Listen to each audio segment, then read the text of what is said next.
What if the most famous beheading in English history wasn't about justice or even treason, but about control, revenge, and a queen's terrifying understanding of what it meant to fall from grace? The air in the Tower of London that morning was thick with silence. Not the kind that comes before dawn, but the kind that comes before history swallows a human being whole. The year was 1536, and the woman who had once captivated a king, Anne Boleyn, Queen of England, was now nothing more than a prisoner waiting for a sword. Yet beneath the calm surface of her final moments, something darker was happening. Something that no record, no court, and no king would ever fully admit. She had been locked in the Queen's lodgings of the Tower for 17 days, pacing the same stone floors where she had once walked as a guest of honor before her coronation. Now those steps echoed differently, hollow, sharp, like the sound of regret scraping against the past. She was accused of adultery, incest, and treason, crimes so blasphemous they barely seemed human. And yet, the evidence was as fragile as breath, but none of that mattered anymore. Henry VIII had made up his mind. Anne was no longer his queen. She was his lesson. Outside the Tower walls, London was restless. Word had spread like fire. The Queen would die. Some came out of curiosity, others out of vengeance, but most came for the spectacle, a royal execution, the kind that blurred morality into entertainment. They whispered that Anne would not be burned as many traitors were, but beheaded with a sword, a French method, cleaner, more elegant. It was supposed to be merciful. It was anything but. As dawn broke over the Thames, the Tower's ravens stirred from their nests. The sky hung heavy with mist, pale and uncertain. Inside her chamber, Anne dressed carefully. She wore a dark gray gown with a crimson kirtle beneath, the color of dignity and perhaps of defiance. Over her shoulders a mantle of ermine, the same fur once draped around her as queen. Every movement was deliberate, every gesture composed. But those who looked closely saw her hands tremble when she adjusted her headdress. They say she smiled often that morning, a strange, haunting smile that unsettled even her guards. It wasn't madness. It was control, the last thing she could wield. "I pray God save the king," she said softly to one of her ladies. "He has been good to me." The words sounded rehearsed, almost ceremonial, but behind them lingered a truth that history rarely tells. Anne knew the stage she stood upon had been built long before her fall. To understand what truly happened that morning, one must look beyond the scaffold, back to the very heart of Henry's court. Anne Boleyn had once been untouchable. Intelligent, ambitious, and dangerously magnetic, she was unlike any woman England had seen. She didn't just capture Henry's eye, she redefined what a queen could be. She refused to be his mistress, demanding marriage, crown, and legitimacy. Her charm broke England's bond with Rome. Her will shattered a 1,000-year-old church. And for a time, it seemed she had won. But with power came isolation. When Anne failed to produce a male heir, her brilliance became arrogance, her independence became rebellion. Henry, once consumed by her, now found her presence intolerable. And waiting in the shadows was Thomas Cromwell, the king's right hand and the architect of her downfall. Cromwell understood what Henry wanted before Henry said it. He saw Anne not as a woman but as a political threat. Her enemies multiplied overnight. Nobles, courtiers, even the servants who once bowed to her began whispering that the Queen's laughter carried sin. Soon came the charges, fabricated, twisted, and cruel. 5 men were accused of lying with her, including her own brother. Each one was tortured, broken, forced into confessions that fed the king's fury. Anne's trial was not a trial at all, it was a performance. The outcome was written before the curtain rose. She stood in the great hall of the Tower, facing peers who dared not meet her eyes. She defended herself eloquently, calmly, even as they read out the charges that made her sound like a monster. Witnesses spoke of secret meetings, of midnight dances, of lovers' tokens. None of it could be proved, and yet every word was believed. When the verdict was delivered, Anne bowed her head. "I am ready to die," she said, "but I do not deserve death." The king, however, was already planning his next wedding. So when the morning of May 19th arrived, Anne's execution was not merely punishment, it was pageantry. A message from Henry to all who might oppose him. The scaffold was built upon the Tower Green, draped in straw to absorb the blood. A small crowd gathered, nobles, soldiers, and the women of her household, weeping quietly behind their veils. The executioner had been brought from Calais, a man renowned for his skill. He was promised gold to make it quick. Anne climbed the steps with grace, her spine straight, her chin high.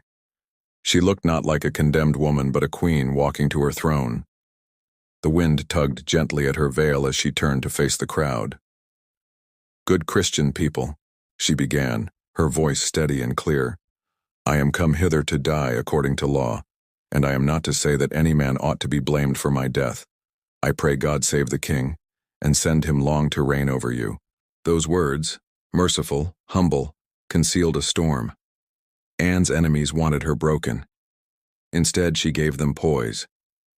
Even the executioner seemed unnerved by her composure. He begged her forgiveness, and she granted it. Then she knelt upon the straw, removed her headdress, and tucked her hair beneath a linen cap. Her ladies sobbed quietly as she whispered her last prayer. "Jesu, receive my soul." But here is where history begins to blur. Some witnesses swore they saw her lips move after the sword struck, silent words forming in the air, perhaps a prayer that refused to die. Others claimed that when the executioner lifted her head, her eyes remained open, clear, almost conscious. These may be legends born from horror or reverence. But there is truth in what followed. The punishment did not end with her death. Her body was left on the scaffold for hours. Her ladies forced to wrap her remains in a simple white cloth and place them in an old elm chest, the kind used for storing arrows. There was no coffin, no royal funeral, no procession. The Queen of England was buried in an unmarked grave beneath the cold stones of St. Peter ad Vincula. The spot was later lost, her bones mixed with others, unnamed and forgotten. And yet, the tower never forgot. Guards reported strange sounds near the green at night, the faint sweep of a gown, the click of footsteps pacing back and forth.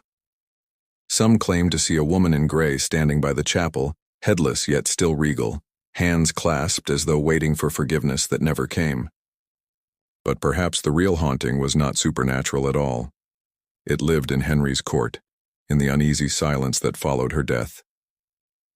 Within days, the king married Jane Seymour. The bells that once tolled for Anne's death now rang for his new bride.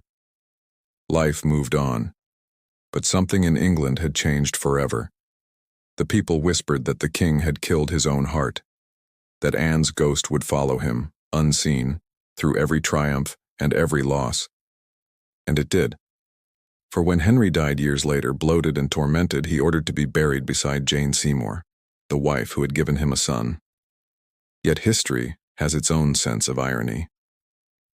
Centuries later, when Anne's bones were discovered and identified beneath the tower, she was reinterred with dignity, her name restored, her memory vindicated. Still, one question lingers like the echo of her final words. Was her death the price of ambition, or the cost of loving a tyrant too deeply? Because in the end, Anne Boleyn's punishment was not merely a beheading, it was erasure. Her enemies sought to strip her of her identity, her legacy, her humanity. But as history has shown, they failed. Her story endures, not as a tragedy, but as a warning, a reminder of how easily power devours those who dare to challenge it. And yet, there are those who say that before her death, Anne confided something to her chaplain, a secret she begged him never to reveal.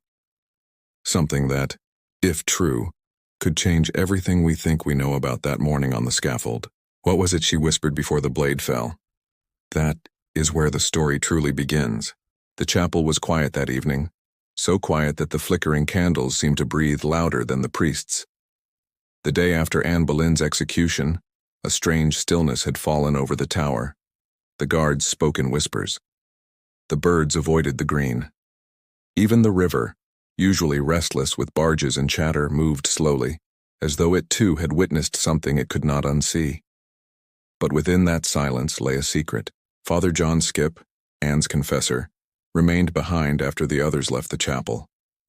He had been there the morning she died, his voice steady as he prayed over her kneeling figure, his heart heavy with the knowledge that words could not save her. Now, standing before the altar, he replayed her final moments over and over again, searching for meaning in her last whisper. She had leaned close to him. Moments before the sword fell, her eyes bright with something fierce, neither fear nor regret, but intent. "There is something they must never know," she had said, her voice barely audible above the rustle of the wind. "Promise me, Father." Then the executioner called her name and she walked away before he could ask what she meant. That night, Skipp opened a small leather-bound book hidden within the folds of his robes. It contained Anne's final confession, at least the part he dared to write, but between the neat lines of scripture and repentance, there were blanks, empty spaces where words had been erased, scraped clean with the edge of a knife. He had done it himself, trembling as he destroyed what might have been her last truth. For if the king or Cromwell ever learned what she had confessed, he knew his own head would follow hers. Outside the chapel, the wind shifted, carrying the scent of rain and something faintly metallic. Blood, perhaps, or the memory of it. The tower walls seemed to hum with a low, ancient murmur. Those who lived within its shadow often said the stones remembered. Days passed and life resumed its cruel rhythm. The court moved on to celebrate the king's new marriage, and with it came laughter, feasts, and the hollow echo of music. But the queen's household, what remained of it, was dismissed in silence. Her ladies were sent away with barely a word, forbidden to speak of what they had seen.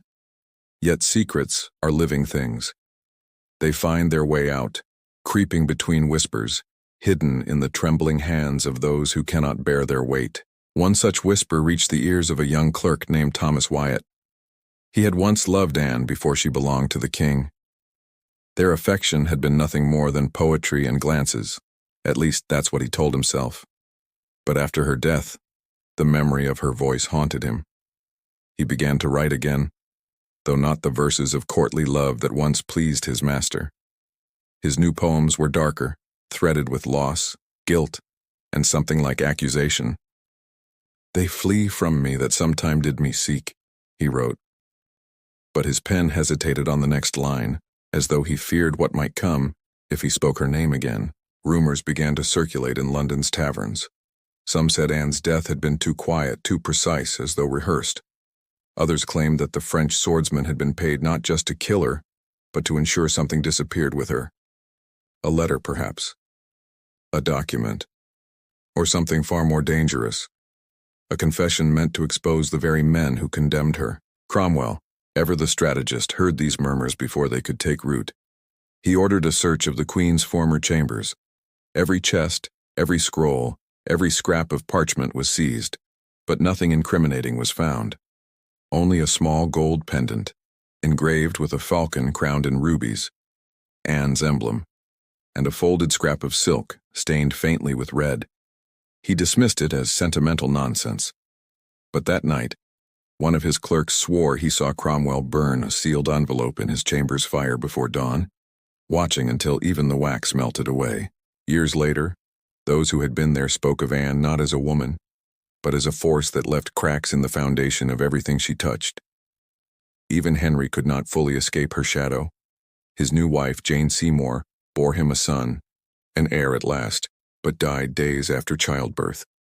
And in the long months of mourning, the king began to dream. The dreams came without warning. He would wake gasping, drenched in sweat, convinced he could still hear her voice.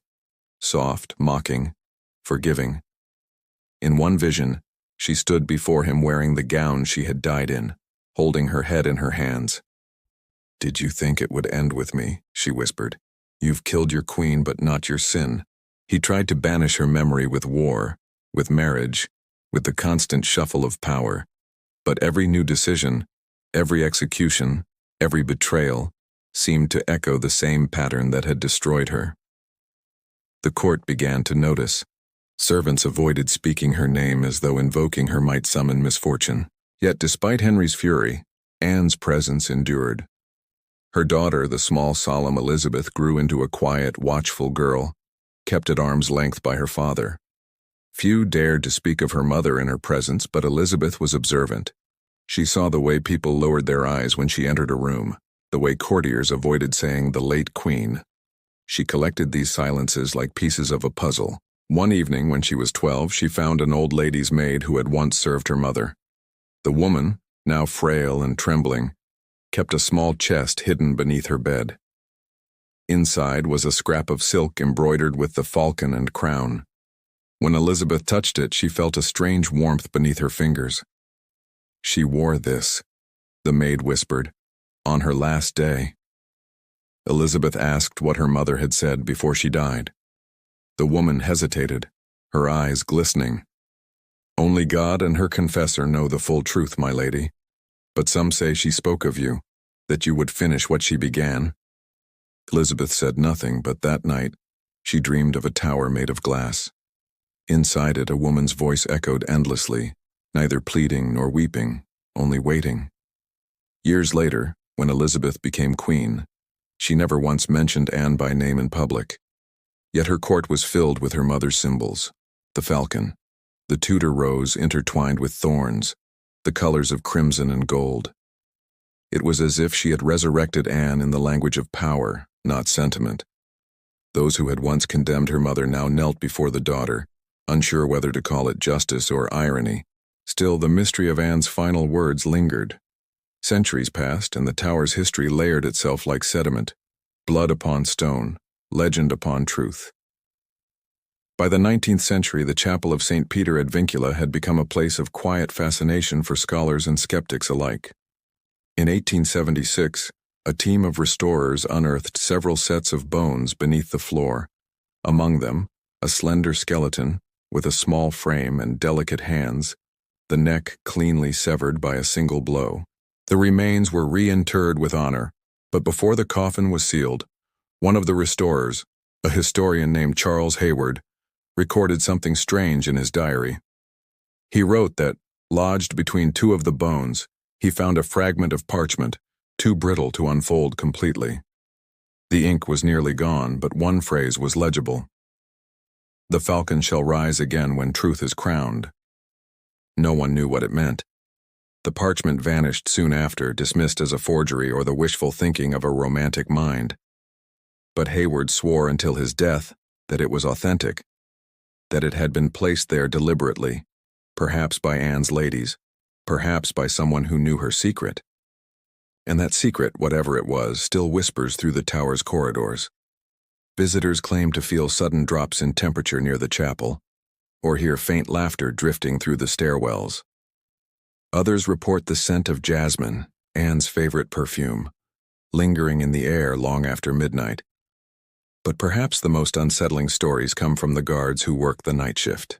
They say that sometimes when the moon is high and the fog rolls in from the Thames, a figure appears by the tower green, graceful, calm, her hands folded neatly before her. She walks the path to the chapel door, stops, and turns her gaze toward the white tower, as though searching for someone who once watched her die. Then she vanishes. For most, it's just a ghost story, a royal haunting wrapped in tragedy. But for those who look deeper, it's a reminder that history is not as finished as we think. Because what if Anne's final words, her secret, were not meant for the priest at all? What if they were meant for the future, for her bloodline, for the daughter who would rule the empire that condemned her? In the dim light of the tower, under centuries of silence and ceremony, truth waits like a heartbeat beneath the stone. And every few generations, when the world begins to forget her, something stirs. A letter found, a whisper recorded, a rumor revived. It's as though Anne Boleyn herself refuses to rest until her story is told the way she lived it, not as the seductress who doomed herself, but as the woman who saw too much and paid the price for knowing it.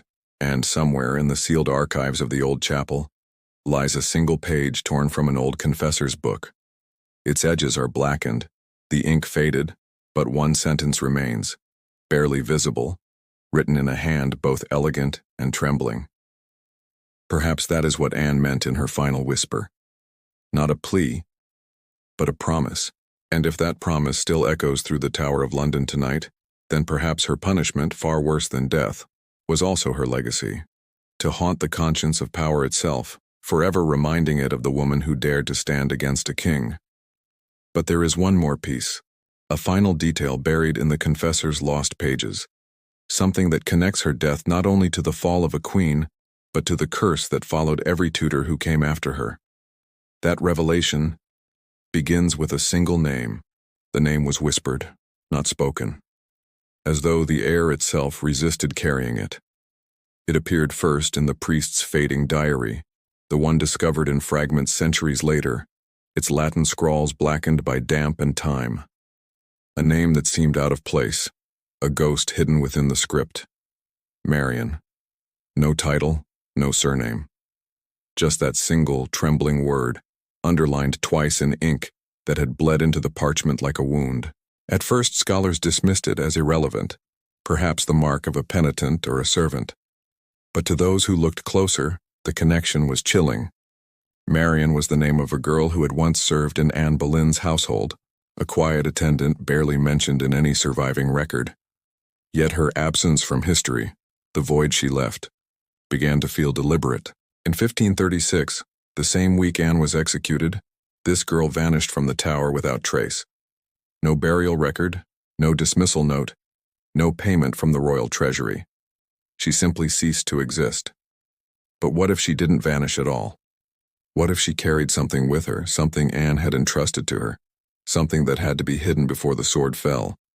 The year after Anne's death, a small parcel was delivered anonymously to a Benedictine convent in Kent. It contained a single object, a locket, plain silver, with the faint outline of a falcon etched upon it. Inside was a folded piece of parchment with words written in Anne's distinctive slanted hand. The text was brief, a prayer perhaps, though no one could read the full message because it had been smudged beyond recognition by what appeared to be tears. The convent recorded the item, sealed it, and stored it within their archives. Then, during the dissolution of the monasteries a few years later, it disappeared again. Sold, stolen, or burned, no one knew. But the rumor of it persisted. By the 17th century, stories of the falcon locket were whispered among historians and priests like contraband.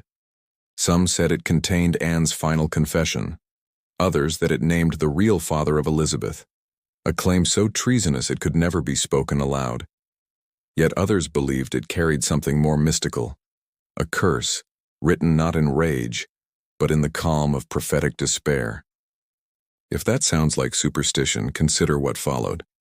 Every Tudor who wore the crown after Anne's death met an end that mirrored hers: betrayal, isolation, decay. Edward died young. Mary burned her people in the name of faith. And Elizabeth, though victorious and adored, died alone, whispering to the empty room, "All my possessions for one moment of time." Time. The one thing Anne had been denied. But perhaps her story was not buried entirely in the past. In 1888, the same year London trembled under the terror of another kind of killer, a historian named Eliza Northcott requested permission to study the sealed documents of the Tower Chapel. She was brilliant, unorthodox, and widely ridiculed by her peers for her obsession with Anne Boleyn. Yet she claimed to have found evidence of a correspondence between Anne and her half-sister, Mary Boleyn, letters that hinted at something dangerous buried beneath the shadow of St. Peter's Cross. Eliza's notes described an unnamed informant, an elderly woman who claimed descent from a Marian servant of the fallen queen. The woman gave her a folded parchment, yellowed with age, bearing the imprint of a falcon. Eliza recorded her findings in a series of letters to the British Museum. The last of these, dated November 10th, ended abruptly.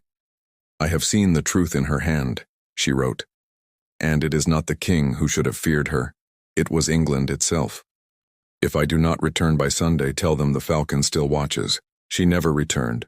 Her body was discovered days later near the banks of the Thames. Officially, she drowned. But the coroner noted something unusual. Her hands were clasped tightly over her chest, as though holding something that was no longer there. Whatever she found, it vanished with her. For nearly a century, the mystery lay dormant, until the tower underwent another restoration in the mid-20th century. During excavation beneath the chapel, workers uncovered a sealed vault. Inside were fragments of bone, cloth, and a small iron key wrapped in decayed linen. The key was unlike any of the tower's locks. Its handle was shaped like a bird with outstretched wings. Beneath it lay a scrap of parchment bearing just 2 words: the Queen's Promise. No one could determine its purpose. The key was stored in the tower archives, labeled simply, Object Number 472, Provenance Uncertain. But when it was examined decades later by a curator named Margaret Lacey, something peculiar happened. The moment she touched the iron, she described feeling a vibration, faint, like the echo of a string plucked in a vast chamber. At first, she thought it was her imagination. Then that night she dreamed of a woman standing on the scaffold in gray silk, whispering in a language she didn't understand. Margaret became obsessed.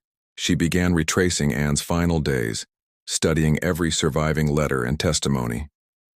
One pattern emerged, references to a phrase Anne had used repeatedly in her last weeks: the reckoning of heaven and time. Most believed it was simply religious devotion. But in Anne's letters it appeared alongside specific dates, symbols of falcons and suns, and one repeated phrase: when the falcon rises at dawn. Margaret began to suspect that Anne had hidden something inside the tower, something that could only be found when certain conditions aligned. She wrote about it in her notes, calling it the Falcon's Secret. But before she could publish her findings, the tower's archives caught fire. The blaze was ruled accidental. Margaret's work was destroyed, and she herself was dismissed for mental exhaustion. She never spoke publicly again. And yet, in recent years, technology has begun to peel back the layers of history that time thought it had sealed. Digital scans of Anne's letters revealed hidden impressions beneath the ink, indentations of words written and erased. In one, scholars discovered the faint outline of a phrase never before recorded: I am not the first, nor shall I be the last. Those words changed everything, because it suggested that Anne knew her fall was part of a larger design, not merely political but cyclical, that she had understood, perhaps even predicted, the destructive loop of power that would haunt the Tudor line and beyond. The very idea that her death was not the end but the beginning of a chain that would continue through centuries, through monarchs, through wars, through every echo of betrayal, reframed her execution entirely. She hadn't been silenced. She had been planted. The falcon, the key, the erased confessions, all fragments of a design too dangerous to survive its own century. Perhaps Anne's secret was not a confession of sin, but a prophecy. Imagine it, a woman condemned by her king, standing on the edge of eternity, understanding that her death would be both punishment and seed, that one day her bloodline would rise and reshape the very kingdom that destroyed her. Elizabeth's reign, the Golden Age, was not merely an accident of history. It was the fruition of something Anne had foreseen. But if that's true, why does her presence still linger? Perhaps because the promise remains unfulfilled. There are modern accounts, historians, curators, even tourists, who claim that at dawn on the anniversary of her death, the tower's chapel fills with a sudden draft of warm air, as though the stones exhale. And if one listens closely beneath the hum of the city, there is a faint sound, not weeping, but whispering, words lost in translation. Some swear it's Latin, others Old English. But every recording captures the same tone, steady, deliberate, almost prayerful. No one has successfully decoded it. But last year, an amateur historian feeding old manuscripts into a spectral imaging program uncovered something extraordinary. In one of Father Skip's surviving margins, invisible to the naked eye, appeared the faint sketch of a falcon with its wings spread wide, and beneath it, a single unfinished line: Marion holds the dawn. If true, it means Anne's attendant, the girl who vanished, may have escaped the tower carrying something far more important than a locket. A piece of knowledge. A written truth that could threaten a king's legacy even centuries later. And so the story loops again. A queen condemned, a secret buried, a promise whispered through generations, refusing to fade. Perhaps this is why the tower feels alive, not haunted by a restless ghost, but by a memory that refuses to stay dead. The truth, half forgotten, half feared, waiting to be uncovered by whoever dares to listen. Because if the name Marian truly holds the key to what Anne Boleyn left behind, then it was never just a woman's fall from power.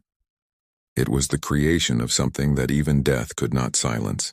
And if the whispers in the chapel are to be believed, if the faint voice still rising in the dawn really does speak the words, "I am not finished," then perhaps Anne's story is still unfolding, not as history, but as warning. Somewhere, deep beneath the stones of the tower, beneath centuries of burial and restoration, lies a hidden chamber untouched by time. It was sealed long before her death, its door marked by the faint carving of a falcon in flight. The key that was found, the one shaped like wings, and might fit that lock. But no one has yet dared to test it. Because legend says that whoever opens the queen's door will not just uncover her secret, they will awaken it. The storm began with a whisper, not in the sky but in the stones. The tower had known centuries of silence, of rumor and ceremony, yet now it seemed to breathe again, exhaling centuries of dust and memory, as though something within had begun to stir.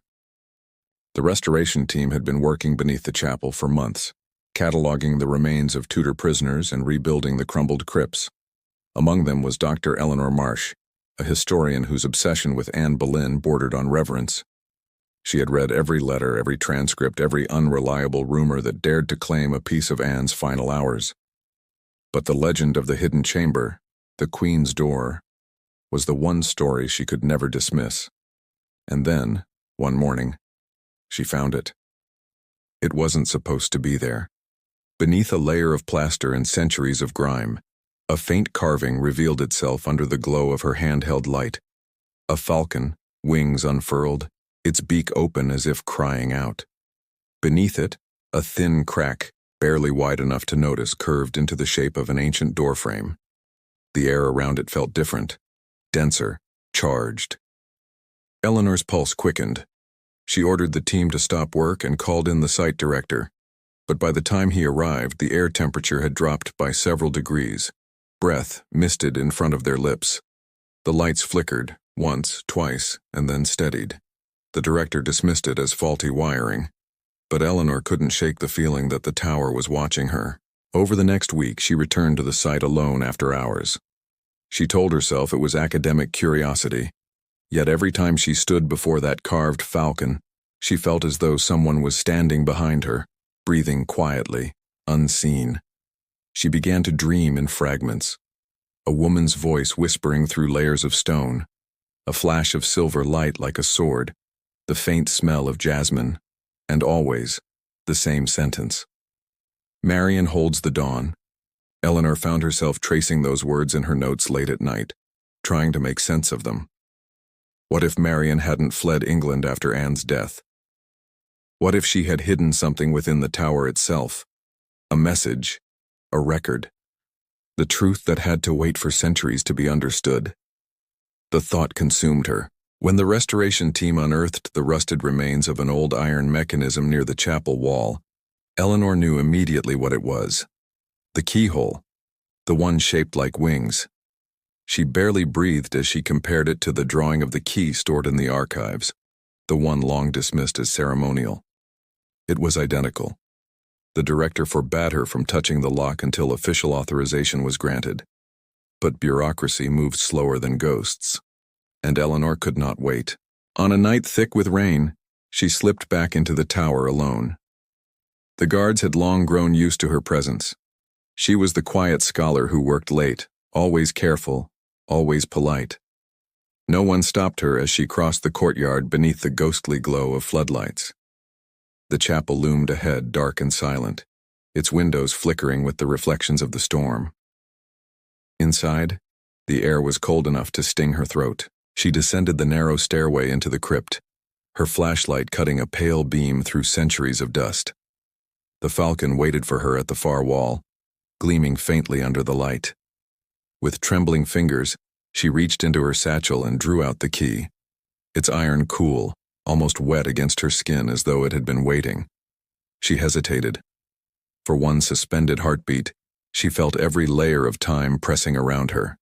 Anne's breath on the scaffold, the echo of steel, the unending silence that followed. She turned the key. The mechanism resisted at first, then gave way with a grinding sigh, like lungs filling with air after centuries of drowning. The wall shifted. Dust cascaded from the ceiling. And slowly, with a sound like the groan of the earth itself, a hidden door slid open. Darkness spilled out. Inside was a narrow passage no wider than a coffin, leading downward into the unknown. The smell of damp earth and old iron filled the air. Eleanor lifted her light. The walls were carved with faint patterns, vines, wings, and Latin words half-eaten by time. Her voice trembled as she whispered them aloud. Vere veritas mane. Truth endures. She moved forward. The passage twisted, descending deeper into the belly of the tower. At one point, her light caught a glint of something metallic in the stone. A nail, perhaps, or a relic. But as she passed, she realized it was a ring, still clasped around a bone-thin finger embedded in the wall. Human remains, sealed within the mortar. A chill ran through her.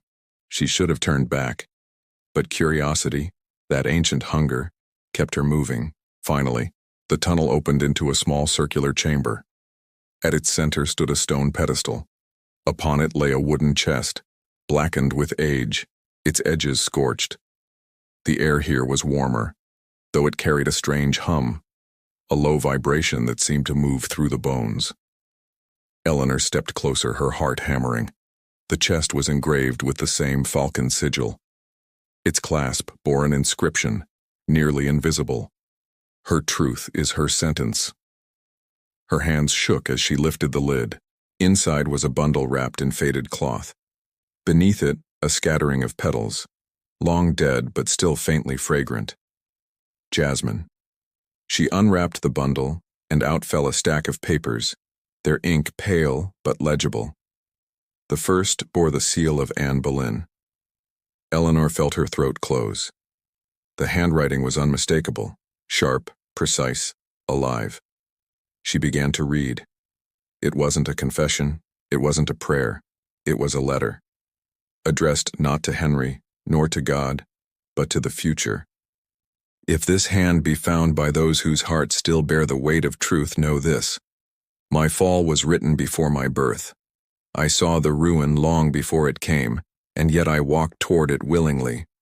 For I knew that what dies in silence may yet speak again through time. The pages trembled in her hands as she turned them.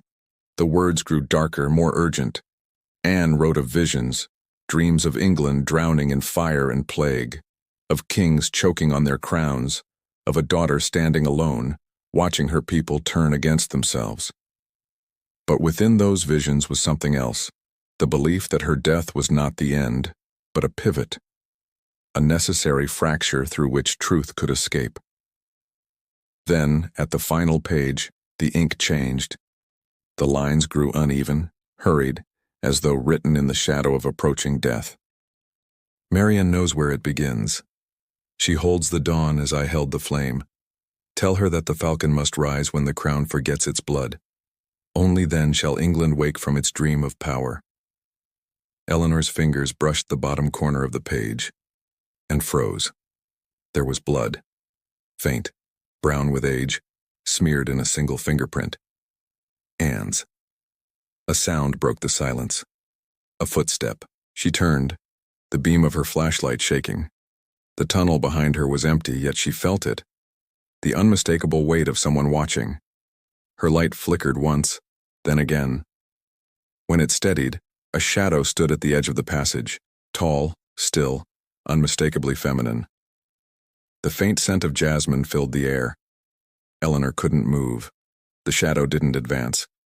It only raised its head slowly, and though she could see no face, she knew the presence. The Queen. Her lips moved soundlessly. Then a whisper. soft as breath yet echoing through the chamber. "You've opened it." The words were not accusation but acknowledgement, a truth passing from one age to another. The air around Eleanor trembled. The walls seemed to pulse with a heartbeat not her own. She backed away, clutching the papers to her chest. The Queen's figure began to dissolve into mist, her voice lingering like a thread stretched between centuries. "It is not the truth that haunts them. It is what the truth will do." Then she was gone. Eleanor stumbled backward toward the tunnel, her breath shallow, her pulse thrumming like a drum. She reached the stairwell and burst into the chapel, gasping for air. The candles flickered wildly as though disturbed by a sudden wind. When she looked back toward the crypt, the door was gone, sealed again as if it had never existed.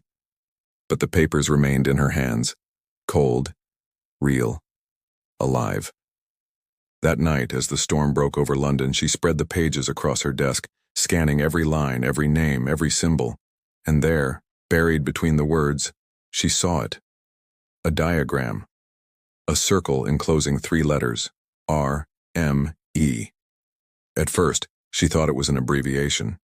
But then it struck her, initials, and one of them, M, was already known. Marion. She leaned closer, tracing the lines with her finger. The ink seemed to shimmer, catching the light. She didn't notice the rain outside had stopped or that the tower clock had frozen mid-strike, because in that moment, she realized the letters weren't written in Latin. They were coordinates. And they pointed not to the tower, but to somewhere far older. Somewhere the truth had been waiting to rise again. And as Eleanor whispered the numbers aloud, the faintest echo, a woman's sigh, drifted through the room as if someone somewhere had been waiting centuries for her to find it.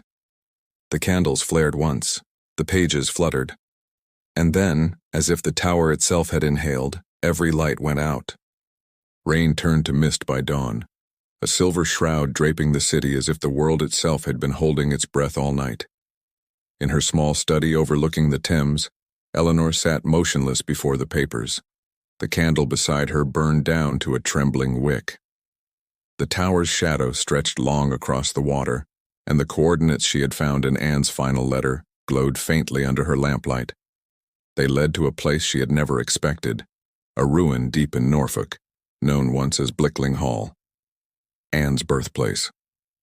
The place where her story began, and perhaps where it was meant to end. Eleanor packed lightly, camera, gloves, notebook, the key still cold in her pocket. As she drove north, fog curled along the road like pale fingers reaching for her car.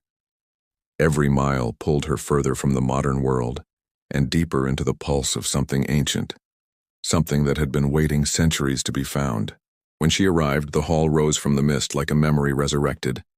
Its red brick towers were dark with rain, its windows blind with age. The estate had long been abandoned, fenced off for safety after a partial collapse. But the coordinates didn't point to the house itself. They led to the old orchard beyond the eastern wall, where the trees had long since died, their branches twisted like arthritic hands. Eleanor followed her GPS until it beeped its arrival tone. The ground was uneven, choked with weeds. In the center, half buried under centuries of decay, was a stone circle. The carvings were faint but unmistakable, vines, falcons, the same symbols she'd seen beneath the chapel. She knelt, brushing away the soil with trembling fingers. The symbol in the center wasn't a crest this time. It was a sun rising over a crown, surrounded by words almost erased by time. Ad lucem veritas, toward the light, truth. Her pulse thundered. She felt for a crack or seam, something hidden beneath. But instead her hand caught on a piece of metal wedged between 2 stones. Another key. Older, simpler.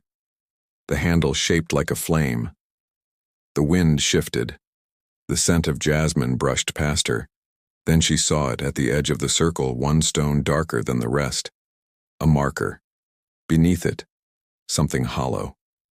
She pressed her hand against it, and the ground sank, releasing a deep, hollow sound, like a breath drawn after centuries of silence. Beneath the stone lay a stairwell, Eleanor hesitated only for a moment before she descended. The air below was damp and close, thick with the scent of earth and decay. Her flashlight beam flickered across what looked like an old crypt, carved directly into the bedrock. The walls bore carvings of falcons, flames, and circles intertwined with vines. It was Marian's work. She knew it instantly. At the far end of the chamber stood an altar, its surface covered by a thick layer of dust. Behind it, a faded tapestry hung crookedly, depicting a woman crowned in sunlight. Not a queen, but a figure of defiance. Beneath her feet, the same words, ad lucem veritas. Eleanor stepped closer. There, at the base of the altar, something gleamed. A sealed box of dark oak bound with iron. She pulled the second key from her coat.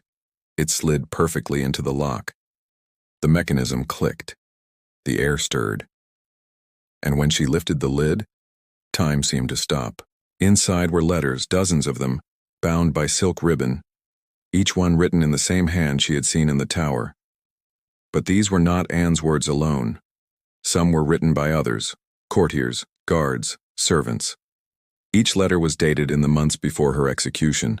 Together they formed a tapestry of betrayal, confession, and fear. Eleanor read the first few lines aloud, her voice trembling in the silence. One from Thomas Cromwell. The king's mind is decided. The trial shall serve as theater, not judgment. The queen's innocence is her greatest threat. Another, unsigned. She begged them not for life, but for truth. Let them know what they have done, she said, and may the weight of it crush them in their graves. And then, at the bottom of the box, a parchment sealed with a crimson wax imprint, a falcon over a flame. It bore no date, no name, only a message written in trembling ink. If you have come this far, then know what England buried beneath its crown. I saw her fall, not for her sins, but for her knowledge. She knew the king's lineage was not pure, that his right to rule had been born of lies. And she would have spoken it. That was her true crime. Eleanor froze. The air seemed to thicken around her. The truth was not love or infidelity or pride. It was blood. A secret that could have shattered the foundation of Tudor power. Anne had threatened not Henry's heart, but his throne. The realization hit her like cold steel. It wasn't a love story. It was a cover-up. And those who silenced her had built an empire on the ashes of her truth. She sat in silence, the weight of it pressing against her ribs. Every history book, every classroom, every gilded portrait of the king. All of it had been born from a lie carefully buried beneath centuries of reverence. The ground trembled faintly. A shiver ran through the chamber, and the candlelight flickered, though she had brought none. She turned. The tapestry behind her stirred, though there was no wind. From behind it came the faintest glow, pale, golden, pulsing like a heartbeat. Eleanor rose slowly and pulled the tapestry aside. Behind it was a stone door, engraved with the same falcon motif, but this time the bird's wings were outstretched, rising toward the sun. At its center was an indentation shaped exactly like the flame-handled key. Her breath caught. She inserted the key and turned. The door opened inward. Beyond was a chamber flooded with soft light, though there was no visible source. The walls shimmered faintly, carved with depictions of women, hundreds of them, each different yet connected by a single thread, all crowned in light, all looking upward. It was not a tomb. It was a sanctum, a memorial carved not for death but for endurance. At the center stood a single pedestal, upon which rested a small crown, not gold but silver, delicate as lace, the metal tarnished by centuries. Beneath it a plaque, to the one who saw truth in the dark. Eleanor reached out, fingertips grazing the metal. The chamber seemed to hum softly like a pulse answering her touch. And then she heard it again. The voice. They took my name. They took my story. But they could not take what I saw. Anne's presence was stronger now, the air vibrating with her sorrow and defiance. The light grew brighter, washing the walls in amber. They built their world on silence. You opened it. Eleanor whispered, "Then tell me what they feared. The air seemed to tremble with memory. Shadows shifted, forming scenes in the golden light. The trial hall, the jeering faces, the axe glinting in the sun. And then, a flash. Anne, kneeling not in terror but serenity. Her eyes open, her lips moving silently as the blade descended. Not a prayer, a promise. The light dimmed, the chamber fell still, and then the crown moved. Slowly, impossibly, it lifted from the pedestal and settled gently at the base of Anne's carving. A gesture of completion, of return. Eleanor felt tears blur her vision. "What do I do with this?" she whispered. The answer came not in words but in feeling, a warmth that spread through her chest, steady and sure. "Let them see me as I was. Let the truth breathe." The glow faded. The silence returned. When Eleanor emerged from the stairwell hours later, the morning had turned to gold. The mist had lifted and the sun broke through the clouds, casting light over the ruined orchard. In her satchel lay the letters, the key, the proof of a truth long buried. But as she turned back toward the hall, she froze.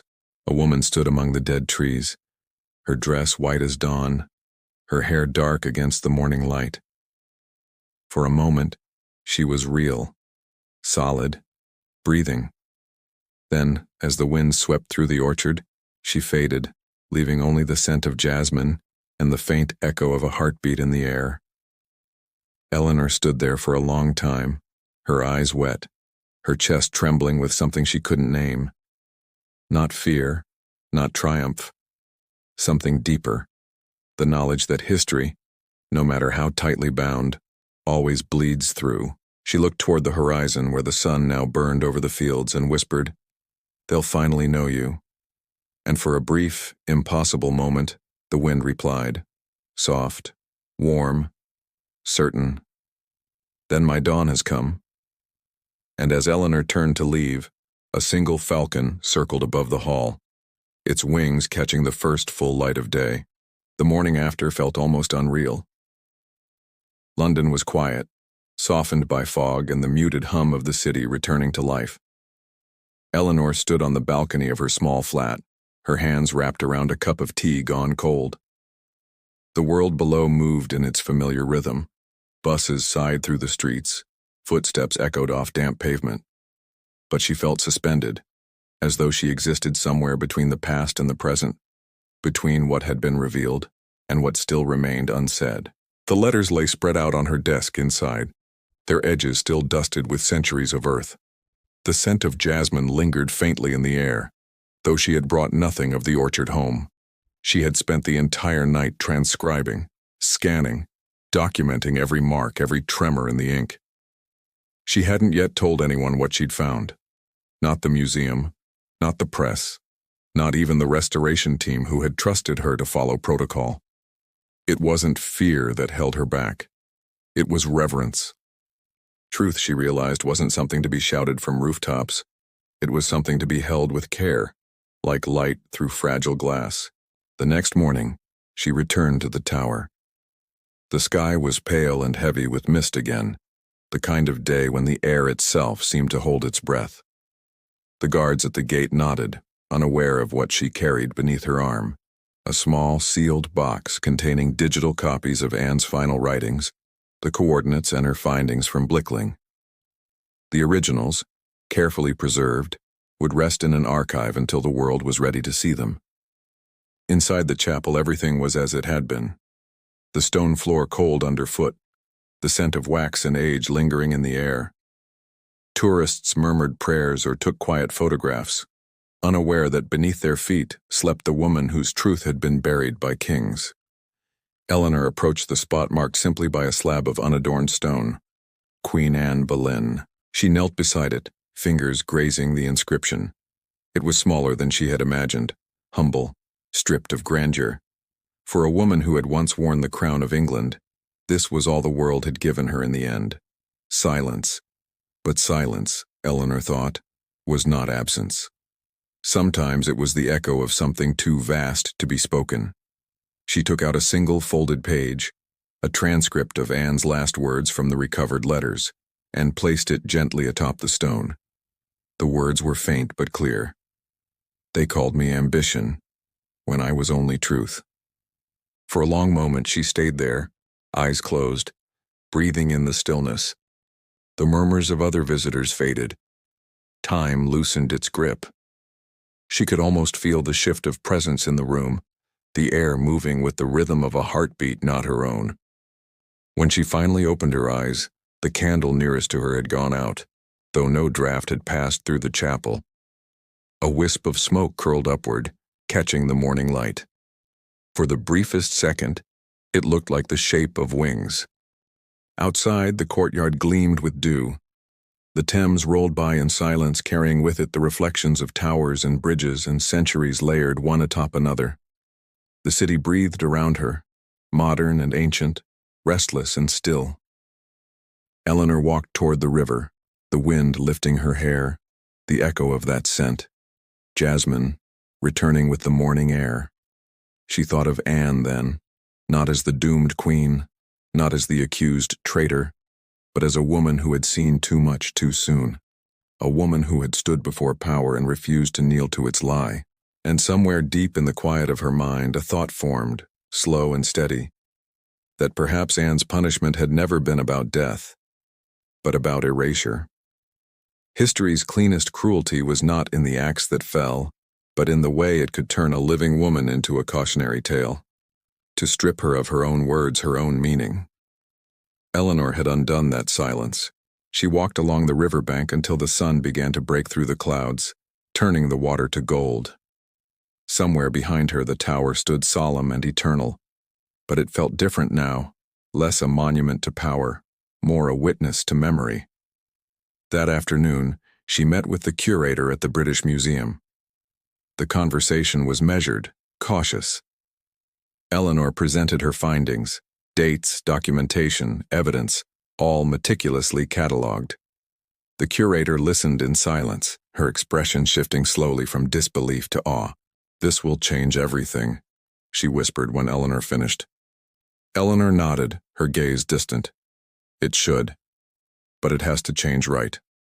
And so, the story began to unfold again, not in scandal or spectacle, but through care. Historians examined the letters, linguists verified the handwriting, preservationists confirmed the age of the parchment. The media would learn of it eventually, but only once the truth had been protected from distortion. Weeks passed. The seasons turned. Eleanor returned to her teaching, though nothing felt quite the same. Her lectures on Tudor politics now carried an invisible weight. Her students, unaware of what she knew, debated Anne's guilt or innocence with the same passion as before. She listened quietly, never interrupting, her mind elsewhere, on a secret beneath a Norfolk orchard, on a crown made of silver light, on a queen whose story had finally found its voice. Late one evening she walked again by the river. The city was dark, the bridge lights trembling in the water below. Across the bank, the tower stood outlined in silver moonlight. She stopped, watching the faint glow of the chapel window. And there, for a fleeting heartbeat, she saw her again. Anne. Standing by the window, her form translucent, her gaze turned not toward the past, but toward the horizon. Her face was calm, neither sorrowful nor vengeful, but peaceful, as though the centuries had finally loosened their grip. Eleanor didn't move. She simply watched. And then Anne lifted her head slightly, her expression unreadable, and whispered something Eleanor could not hear. But she didn't need to. The meaning moved through the air like warmth, like understanding. Then the light dimmed, and the window emptied once more. Eleanor stood there for a long time, her heart steady, her thoughts quiet. The truth was out now, not shouted but alive, breathing in archives and in whispers, in every student who would one day read Anne's own words and see her not as a symbol, but as a human being who had lived and fought and refused to bend. As she turned to leave, the bells of the tower chimed softly, rolling across the river like a benediction. It struck her then how history wasn't a straight line but a pulse, rising, falling, pausing, then returning, each truth buried under another, waiting for the right heart to find it again. She thought of how easily the world forgets, how quickly power rewrites the past. But for every silence, there is always someone listening, someone who hears the echo beneath the noise. That night, as Eleanor wrote her final notes before archiving the research, she paused over a blank page and wrote a single line.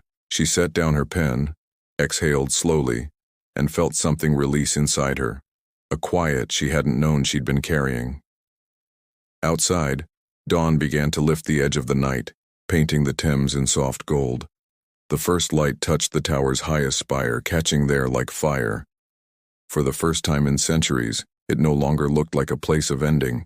It looked like a beginning. Eleanor closed her notebook, turned off the lamp, and stood at the window watching the world wake. Somewhere, a falcon's cry split the air, a sound that seemed to rise not from the present, but from every century at once. And she thought of Anne, of her courage, her defiance, her refusal to vanish. The city moved beneath her, alive and unknowing, yet somehow changed. The truth was free, and in that freedom, a question lingered, not of history, but of humanity itself. How many truths still lie buried beneath the crowns we worship, waiting for someone brave enough to listen? The wind swept through the open window, carrying with it the faint scent of jasmine. Eleanor smiled, closed her eyes, and let it pass through her, soft, steady, and eternal. The morning light deepened. The city began to stir, and the story of Anne Boleyn, once silenced beneath the weight of a king's fear, finally breathed again, alive in the hearts of those who dared to remember.